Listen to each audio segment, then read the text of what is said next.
Hello guys, good morning সবাইকে। তোমরা সবাই কেমন আছো? আশা করছি বেশ ভালো আছো। আমি খুব ভালো আছি। তো আবারও চলে এসেছি তোমাদের সাথে ছোট্ট একটা ভিডিও নিয়ে। আজকে হলো শনিবার। তো আমার ভাগ্নের বিয়ে হতে তার বেশি দিন নেই, তো আমাদের বাড়িতে এসেছে। আজকে আমি ওকে আইবুড়ো ভাত খাওয়াবো। তো তার জন্য বসিয়ে দিয়েছি রান্না। তোমরা দেখতে থাকো, সঙ্গে থাকো। ওরা কালকে এসেছে, আজকে আবার রান্না টান্না সেরে তারপর যাবো আমরা শপিং করতে।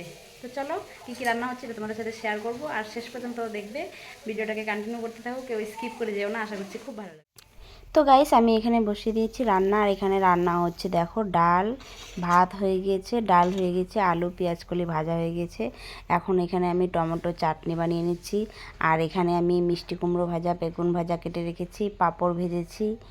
আর এখন মাছ করব আলু ফুলকপি দিয়ে। আর এখানে পায়েসও বসিয়ে দিয়েছি। আর এই যে নিয়ে এসেছে মাছ আর মাটন।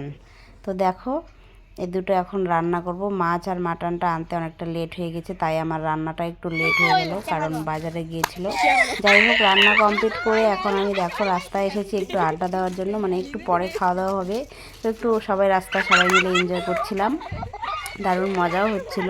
এখানে দেখো, বাচ্চাগুলো হই হুল্লোড় করছিল।